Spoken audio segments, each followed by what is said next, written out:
Hey, what's going on, guys? It's Jack. Back in to bring you everything you need to know about Darkflame Cleft. First, we'll start with the bosses, then the Minecart Event, and then priority trash mobs. And at the end, we'll have a link in the description for an easy press W route as M+ releases. First and foremost, you're going to be dealing with old Waxbeard. The first boss is going to be having 4 cardinal directions for minecart rails, and if you look closely at the minecart rails themselves, you'll see them light up when a minecart is going to come swinging by. Now, Waxbeard won't take any damage from those minecarts, but he summons a ton of laborers throughout the encounter, which you can kill off and cleave, but you can also kill them off with the minecarts themselves. And so you can use Ring of Peace, you can kind of just kite over them to make sure that the rail cars are going to kill off these laborers. The boss is also going to charge at a player. At the moment on PTR, you can line of sight by hiding behind the pillars and cause the boss to not charge at all. If that gets fixed, you'll want to make sure that you're aiming the charge at the pillars so the boss hits one of the pillars around the room, is going to drop rocks from the ceiling, and those rocks are also going to kill off any laborers. Periodically throughout the encounter, the laborers are setting up a dynamite cart, which is a priority target which must be killed or you are going to wipe. So keep that in mind. Also, any player that gets the luring candle buff on them is going to take a minor amount of damage, but they also get fixated by the laborers, and they are going to take a crazy amount of dot damage from the bleeds. Now, the bleeds at low stacks don't deal that much damage, but they can get really out of control, and since it only takes a couple seconds to drop the bleeds, if you're taking too much damage, run out of range, start using crowd control, start coordinating them a little bit so that you can drop these bleed stacks. And if you have like a bleed dispel or bop, try to be looking at like 10 or more stacks of the bleed to start using those on your allies. Blazikon, the second boss, has 8 candles around the room. They start the encounter all lit up, and the boss's dousing breath is going to extinguish all of them. What's going to happen is you jump between mechanics where you either need to light candles or douse the candles, and then you take dot damage based on the candles remaining. So at first, all the candles are extinguished because of the dousing breath, and then the boss does Wick Lighter Barrage, where players are targeted by multiple missiles from the boss, and they need to light candles. You then are taking dot damage based on how many candles are not lit up. But you don't necessarily want to light every single candle, because you're then going to be targeted by the Extinguishing Gust. And then you want to make sure you douse as many candles as you possibly can. Then you take dot damage based on how many candles are still lit up. And the boss follows through after this dot damage is coming in with another dousing breath, which reignites the cycle. So the boss will start by dousing all the candles. You'll want to light up candles, and then you're going to take dot damage on how many are not lit. Then you're going to extinguish the candles with the Extinguishing Gust, and then you take dot damage based on how many are still lit up. Then you take the dousing breath damage and you repeat the entire cycle. The best time to use defensives is after the Extinguishing Gust, as you're taking that Inferno dot damage and the dousing breath is about to go off and clear all candles. If you ever get into a situation where you do not have a safe spot for the Extinguishing Gust, you can stand right underneath the boss, but this doesn't work for every single mechanic. The Candle King boss is throwing wax statues around player locations, and the more statues you have, the more AoE damage you're taking throughout the encounter. You need to have 2 players alternating their kicks for the Paranoid Mind cast that the boss does, otherwise he fears the entire party. To clear out these wax statues, you gotta make sure that you're aiming either your throw pickaxe from the boss at one of those statues, or you're going to have a few players targeted by throw Darkflame, and you're going to be able to use these to cleave on to the wax statues, break them, and reduce the AoE ticking damage on the encounter. It's very important to make sure that you have backup kicks in case somebody's running out of melee to do the mechanic, so that you can then kick that Paranoid Mind. Also, if any players are standing in those wax fields, you are then stunned for 5 seconds. The only way to clear these wax statues is with the pickaxe or the throw Darkflame mechanics, so it's imperative for you to make sure that you're staying relatively close together as a party, since they're going to spawn around player locations.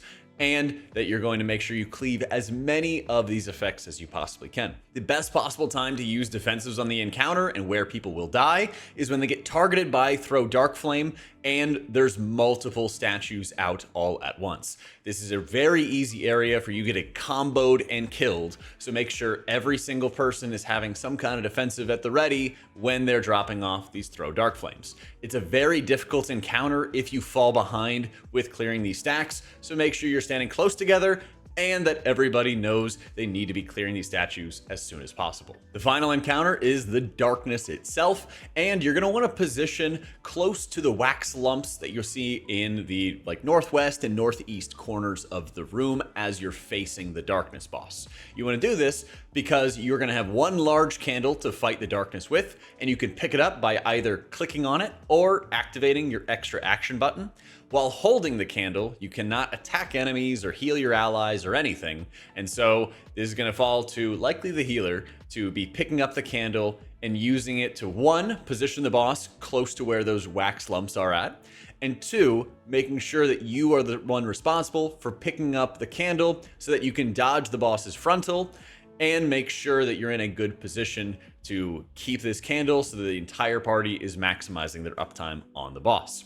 You are then going to replenish the wax juice itself by grabbing the wax lumps on the sides of the room. This is usually a good job for a ranged DPS who's fairly mobile, who can run out, grab them, and come back in. If you're standing outside the darkness field, you basically do 0 damage and 0 healing, so you need to jump out quick, grab it, get back in with the party. If you're holding a candle, you can still do max damage and healing. It's just going to take a second for the darkness to spread away from you so that you'll be able to actually attack enemies. It's very important for whoever the candle holder is to make sure they're dodging the boss's frontal, and a player is going to get marked by Shadow Blast, and they'll need to leave the candle radius and have a defensive up to mitigate this incoming damage and make sure that they don't hit the candle, which will then put it out, douse it out, and then the boss, if their candle has 0 energy, is then going to start spam casting fears into you until you're able to grab more candle juice. Around every minute in the encounter, the darkness will cast Eternal Darkness, where it starts blasting huge amounts of AoE damage onto the entire party. This is by far the most important area to start using huge healing cooldowns, defensives, barrier, AMZs, party-wide defensives, things like that, as the burst damage is incredibly high. You will get some adds throughout the encounter that are going to also try to douse the candle. They deal light damage, and they're usually pretty easily cleaved down as well. The Eternal Darkness is by far the most lethal part of this encounter, and running out of the candle juice is a surefire way to wipe, especially since the Eternal Darkness is going to drain most of the candle's energy if it's topped off, or it might drain it entirely if your candle energy is low. So before the Eternal Darkness happens on your bigwigs timers, make sure that you first replenish the wax juice to begin with, and then have somebody grabbing another one and holding on to it just outside of the group, and then kind of getting in to stack with everybody before the timer ends for the wax lump to make sure you replenish it and that you don't run out of energy with your candle and get spam feared afterwards. Now the Minecart event. This is insanely important as they've made a few changes in PTR testing. Basically, when there's no enemies around, the cart goes extremely fast. Replenishing the wax by grabbing some of the candles along the route does make it go slightly faster for a second, but not nearly like the jump start it did at the beginning of the expansion. The priority for this is you want to do really big pulls around player cooldowns whenever possible, because the cart will slow down and any enemies inside the radius of the cart are going to have like 5 or 10% less health. And so ideally, what you want to do is do these larger pulls when players have cooldowns so that the cart is only slowed for a small amount of time. You kill off all the enemies, and then you run very far forward, escorting the cart, grab another big pull of enemies, and burn them down. The challenges you're going to have to face is that people hold on to cooldowns a lot in this area, and they need to be very aggressive with them because there's long RP after this is over. And you need to make sure that you have cooldowns for the right mobs, namely the corridor creepers, which we'll talk about a little bit later, and the prio mobs, but basically they wreck your tank and deal tons of damage. You also are going to have some of these mobs which are going to cast on the cart itself, and they're going to leave void zones which deal insane amounts of damage if you stand in them. So keep in mind, it might be better for you to get out of the radius of the cart itself if there's a bunch of void zones there, because when you're in the darkness, you don't take much damage or anything. You just deal 99% less damage, 99% less healing.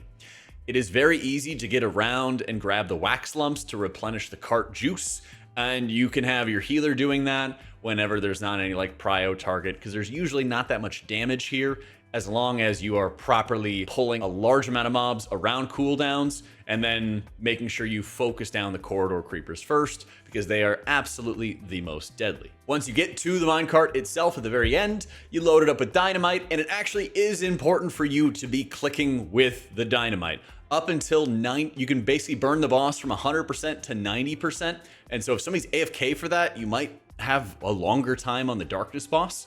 Technically, I think you burn it below 90%, but then it heals back up to around 90 as you get to the final boss room. Now, there's a number of high priority enemies to watch out for in these dungeons. In the very beginning of the instance, you're going to have a lot of avoidable and unavoidable damage. The rank overseers are high-end elites, and you want to only have one of those in a pull at a time. They're going to have a large shout that does huge AoE damage. You can use the pillars to line of sight, and most of your pulls at the beginning of the instance, you want to play around these pillars because there's a lot of casters, or there's a lot of like throw mobs. Some of the mole herders, for example, will like throw rocks at players and just keep spamming that over and over again. So if you can move your group as a tank to hide around these pillars, you can stack everything up and turn and burn super easily. You'll also have the royal wicklighters, which are spamming bolts on players that also leave a dot. And so it's very important to not pull more than 2 of those. Even 2 of those spreads a lot of damage onto your group. So the very beginning of the instance, while there's crazy mob density and it looks easy, there's a lot of very easy ways to wipe because of all the extra damage these mobs deal. As you approach Blazikon's room, there's a lot of casters that deal fairly light amount of damage, but when comboed with the Wandering Candle, these guys are big, they have a lot of HP, they're a fairly efficient trash percent on PTR, and they deal a lot of AoE damage. On PTR, I believe we were also able to line of sight their AoE casts, and there's a lot of tight corridors that you could do that in if you wanted to, but also just keep in mind, watch those ability timers on like your nameplates if you have them with like little wigs. They're very, very helpful for dealing with this. Before the Candle King boss, you have to fight Soot Snout and Torch Snarl. Torch Snarl is going to grab a player in a headlock, and Soot Snout is actually going to do these like flamethrower attacks. You'll need to make sure that you're interrupting Soot Snout, as it has both bolts and tether casts that need to be interrupted. And when Torch Snarl grabs an enemy in a headlock, you'll have Soot Snout also doing a Flame Breath, often at the tank's location. We were trying to figure out how to game it properly, but basically Torch Snarl is going to deal an insane amount of damage to the target that he puts into a headlock, and so externals, massive defensives are going to be an absolute priority. The final most deadly mobs in here are the corridor creepers. These are elites that deal insane amounts of damage by stacking up dots onto your tank, and it's a constant stacking magic dot that cannot be dispelled. And as a result, you need to really limit how many of these corridor creepers you pull. Otherwise, your tank is just going to get killed by attrition, because the only way to really effectively drop the stacks is to kill the mob. And so you want to make sure you're not pulling more than 2 corridor creepers. Even 2 can be sketchy if you don't have damage cooldowns. It's way safer to just pull like 1 at a time, or do a small pull until you have DPS cooldowns available, because these corridor creepers absolutely slap, and they're not great percentage from what we had on PTR testing. Hope this guide helped you in understanding Darkflame Cleft, and if it did, be sure to like and subscribe, as we're working on hitting our 100,000 subscriber goal before the end of the year. Thanks so much to you and our patrons for checking out this content. If you'd like to support further, check them out in the description down below. Thank you so much for watching, guys. Hope you all enjoyed it, and I'll catch you all next time.